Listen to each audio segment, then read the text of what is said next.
rappelle que l'autoroute A64… Pardon, pardon, monsieur oui, Mandement, voilà, vraiment je ne veux pas désolé, m'écarter, je veux mais pas m'écarter. je Voilà, veux pas faire non plus voilà, attendre ceux qui suivent, vous avez puisque raison. Voilà. Donc donc voilà, il faut vraiment se voilà un petit peu concentrer les sur le éléments. Je crois que j'en ai dossier et déjà donné beaucoup. laisser la parole aux J'en ai personnes déjà qui me donné posent des beaucoup. questions. Voilà, je me tiens à Oui, votre disposition et si vous voulez bien, je laisse le micro ouvert comme ça. Vous pourrez très répondre. bien, je vous remercie. Merci, Monsieur Mandement.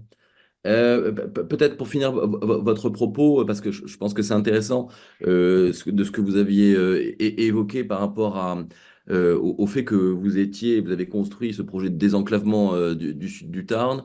On le voit déjà à l'époque, l'ensemble des élus unis autour de ce projet. Euh, Comment, voilà, sur l'aménagement d'une deux fois deux voies.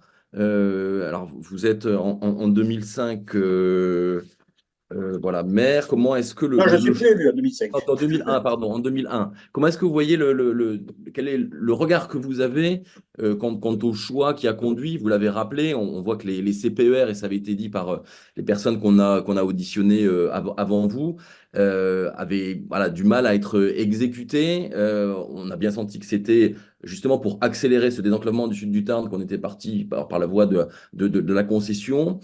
Comment est-ce que vous avez vu les choses? Est-ce que vous les aviez vues arriver justement? Est-ce que ce choix, c'était quelque chose, c'était voilà, une opportunité aussi d'aboutir à ce que tout le monde souhaitait par un désenclavement, mais essayer d'y arriver un peu plus rapidement? Est-ce que vous pourriez nous donner votre sentiment de ce point de vue-là, même si effectivement votre mandat s'arrête en 2001? Voilà, c'est ça. C'est-à-dire que le sentiment, c'est celui d'un citoyen. Et il est évidemment délicat d'aborder cette question-là dès lors que je n'étais pas en situation de responsabilité.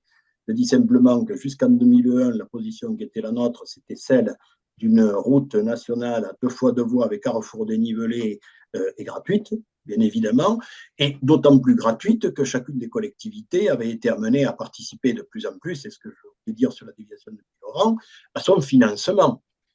L'État s'est désengagé, laissant finalement la part majoritaire du financement dans le cadre des contrats de plan à la région et au département et aux communes concernées. Dans le cas de Castres, la sortie ouest de Castres, tout autant que la rocade, ont été financées à 55% par les collectivités locales. Donc, on voit bien que la situation était celle d'un État impécunieux et ça n'a pu aboutir finalement qu'aux décisions qui ont été prises ultérieurement parce que l'État ne se voyait plus dans la possibilité de réaliser ces infrastructures routières. Pour être juste, ça n'a pas démarré en 2000, parce que bien avant 2000, c'est pour ça que je faisais référence à Maurice Faure, peut-être en m'égarant un peu sur d'autres autoroutes, mais Maurice Faure avait bien proposé un certain nombre de concessions autoroutières à un certain nombre de partenaires. Et j'insiste par exemple sur le fait que c'est Maurice Faure qui avant 1988, avait opté pour la réalisation d'une Toulouse-Pamiers. On parle là de territoire de 15 000 habitants d'un côté, Pamiers de 10 000 avec Foix, et j'ai beaucoup de respect pour les Ariégeois, ma famille est de là-bas, mais c'était plus la liaison vers le ski et vers la traversée des Pyrénées par le col du Puy-Morens que véritablement la desserte d'un bassin industriel. Donc, et le choix de la concession ASF avait été fait à l'époque. Les Ariégeois n'ont pas protesté plus que ça, puisqu'on leur réalisait une autoroute jusqu'à Paris. Dans le cas du Tarn, effectivement, la question s'est posée de la temporalité. C'est-à-dire à quel délai pourrons-nous obtenir une infrastructure digne de ce nom? Et comme l'horizon s'éloigne au fur et à mesure qu'on s'avance, les crédits routiers s'éloignaient au fur et à mesure qu'on les souhaitait et qu'on les anticipait. Et donc, les contrats de plan ont fait l'objet de révisions, d'allongements. Le contrat de plan que j'avais signé a été allongé de 2 ans. Les crédits routiers ont été réorientés. Les crédits européens qui étaient affectés aux routes ont été progressivement élevés. Donc, on était dans une situation d'impasse. Moi, je ne partage pas le fait qu'on reçoit une autoroute concédée. Je dis, mais c'est en tant que citoyen. Je dis simplement qu'il y a aujourd'hui, en réalité, c'est ça qui m'intéresse en tant que citoyen, il y a 2 débats dans lesquels je me permettrai de ne pas rentrer. Je ne suis pas en responsabilité, donc j'estime que je n'ai pas plus qu'un autre citoyen à profiter de la place qui est la mienne. Mais il y a 2 débats. Il y a un débat sur pour ou contre l'infrastructure, Et il y a un débat sur pour ou contre une infrastructure concédée, ce qui n'est pas la même chose. Or, si on est contre l'infrastructure, c'est-à-dire contre la réalisation d'une voie de voie, qu'elle soit concédée ou pas concédée, on est contre. Et c'est une question importante parce que on va revenir dans le débat public, alors qu'il a eu lieu en 2009, on va revenir dans le débat citoyen, le fait d'un aménagement sur place, mais l'aménagement sur place est impossible si on veut respecter ne serait-ce que les contraintes environnementales de protection contre le bruit et de protection du territoire et des habitants. Donc, on voit bien, c'est pour ça que je disais que la PSI avait pointé 40% de l'aménagement de la RN 126 ne pouvait pas se faire sur place. Il ne pouvait pas se faire sur place. C'est que dans le tracé, toute une partie, notamment la sortie de Castres, ne pouvait pas se faire sur place. Sinon, on aurait coupé la commune de Saïs en deux. Enfin, on aurait fait de Saïs le tunnel de Fourvière de Lyon ou la traversée de Valence par l'autoroute. Donc, on voit bien que le débat sur la concession est un débat qui a été, et l'arbitrage sur la concession, dont j'ai découvert en écoutant Dominique Perben qu'il avait été pris en 2006. Je pensais qu'il était bien plus tardif. Mais bon, c'est en 2006 qu'il a été pris. Je n'avais pas cette information-là, j'ai plus aux affaires, j'ai plus engagé sur le sud du Tarn. Mais c'est révélateur, il a été pris très vite et très tôt. Alors que par ailleurs, son prédécesseur, M. de Robien, était opposé à la concession. Dans la réponse que M. de Robien fait à Philippe Folliot en question parlementaire, M. de Robien dit « Moi, je ne suis pas favorable à la concession, je suis favorable à un aménagement sous maîtrise d'ouvrage public de l'État. » Donc, on va peut-être laisser la parole à d'autres qui veulent poser des questions. Et je voudrais. Ça a été trop long. Mais non. Je connaissais Christine. Madame la rapporteure de me laisser les prérogatives de oui, faire. Alors, en tant que prérogative, j'aimerais bien que les prérogatives soient faites pour dire à M. Bugy que ce n'est pas encore l'audition et à M. Ramon que s'il souhaite suivre les auditions, c'est dans le cadre du portail de l'Assemblée nationale et pas dans le cadre de cette visio. Ce n'est pas parce que nous sommes en visio que nous ne sommes pas dans le cadre d'une quelque chose de formel au niveau commission d'enquête. Voilà, donc je me permets de rappeler que nous sommes dans le cadre d'une commission d'enquête et que ce lien de visio est destiné aux députés et à la personne qui est auditionnée et exclusivement. Donc, je vous remercie de le suivre. Voilà, qu'on aurait dû prévenir en amont peut-être. Mais je l'ai déjà prévenu à 2 reprises et par écrit. Pascal, si vous pouvez vous déconnecter de la visio, Monsieur Taillé, l'administrateur, vous enverra peut-être un message pour vous demander de vous connecter le moment venu. Ainsi que M. Ramon et l'iPhone dont on ne sait pas qui est là. Oui.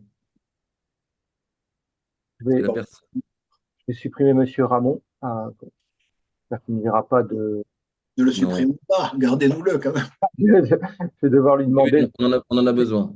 Mais il sera auditionné, il n'y a pas de souci. Pas qui écoute, donc j'espère qu'il ne verra pas d'impolitesse de ma part, mais c'est l'application des règles. Voilà. Et puis par ailleurs, M. Président, on approche quand même de l'heure à laquelle il faut passer à l'audition suivante. Ainsi que l'iPhone qui ne s'est pas manifesté, donc j'aimerais bien que ce soit aussi… doit s'identifier, sinon je coupe également. J'ai cru que c'était celui de M. Terlier au départ, parce que vous aviez des problèmes. Alors je le supprime si les gens ne… Sauf si on me dit… Sauf si la personne qui est iPhone m'indique qui elle est. Bon, sinon je supprime. Merci, M. Taillé. Vous m'avez posé, Mme Marigny, une question qui était à l'époque, alors j'ai fait la conversion franc-euro, qui était les estimations que l'avant-projet sommaire d'itinéraire avait fait sur le coût de cet itinéraire. On était à 338 millions d'euros, à l'époque 2,2 milliards de francs. C'était la valeur de 92. On pourrait évaluer aujourd'hui, je me suis amusé à regarder dans les convertisseurs en prenant en compte de l'inflation, à peu près 550 millions d'euros le coût d'aménagement de l'infrastructure pour la mise à 2 fois d'eau. Ça vous donne une idée. Et le courrier de M. Lérite du 8 mars 1994 qui approuve l'avant-projet sommaire ne remet pas en cause l'option à 2 fois 2 voies, mais donne un échéancier 2010 qui ne couvrait pas la totalité de l'itinéraire en mise à 2 fois 2 voies. C'est-à-dire qu'y compris au niveau de la direction des routes, on savait qu'on ne terminerait pas, il s'en fallait beaucoup, cet itinéraire avant 2010. Sur les communes, la communauté d'agglo et le financement, je les ai évoqués. Dans le cas de la déviation de Puylaurent, 40% État, 20% collectivité locale, en l'occurrence le département, 40% la région. Donc on était sur des financements extrêmement importants de la part des collectivités locales, sur une route nationale, j'insiste là-dessus, avec l'État maître d'ouvrage qui par ailleurs récupérait la TVA. Donc vous voyez à peu près le dispositif. Vous savez à quoi je parle. Voilà. Les projets alternatifs. Non, on n'avait pas de projet alternatif, on avait des projets complémentaires. J'ai évoqué tout à l'heure le transport de marchandises. La liaison SNCF Castres-Toulouse repose sur une voie unique. De rares portions à deux voies pour se croiser, elle n'est pas électrifiée. Et le report sur le rail de 15% de poids lourds. On évoque 15% de poids lourds sur cette route. Ça fait à peu près, dans la traversée de Cuc-Toulouse, de l'ordre de 800 poids lourds par jour. Si on considère que ces poids lourds sont plutôt dans la journée qu'en pleine nuit, c'est à peu près un poids lourd par minute. Donc, effectivement, ça commence à faire du lourd dans la traversée des agglomérations, des petites agglomérations. Et l'activité économique tarnaise d'aujourd'hui est encore une activité économique de production. À l'époque, la position de l'État était de privilégier les liaisons TGV. Nous avions rencontré Jean-Claude Guessot. Voilà. Et Jean-Claude Guessot était favorable au ferroviaire. Dominique Voynet également, puisqu'elle était ministre de l'Environnement. Non, les contrats clans ont été. Moi, j'ai été coupé, je ne sais pas. Non, pas moi. Vous m'entendez toujours? Oui, très bien. D'autres questions? Peut-être, oui. Vous aviez posé la question du rôle de Pierre Fabre. Moi, je voudrais insister là-dessus parce que c'est une question qui fait l'objet de beaucoup d'ambiguïté et je trouve, je me permettrai de l'exprimer dans le débat public, finalement, il devient excessif par rapport aux entreprises. On assiste aujourd'hui sur les réseaux sociaux à des appels au boycott des entreprises qui seraient opposées à l'autoroute, de la même manière qu'on appelle au boycott des entreprises qui seraient favorables à l'autoroute. Je trouve ça complètement stupide. Pierre Fabre, au sens économique, c'était l'arbre qui cachait une forêt. Ce n'était pas un arbre qui cachait un désert. Ça veut dire que le nombre de salariés de Pierre Fabre, c'est autour de 1200 sur le bassin de Castres, c'est évidemment beaucoup plus sur le Tarn. 1200 sur le bassin de Castres a rapporté aux plus de 10 000 emplois industriels qu'il y a toujours sur le bassin de Castres-Mazamet.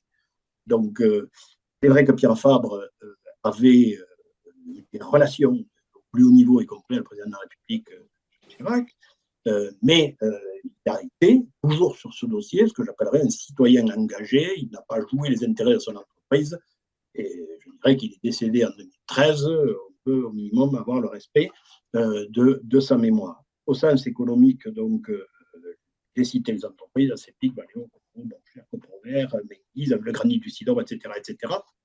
Falipou Fraissinet, qui est quand même un des premiers producteurs d'engrais bio du territoire national.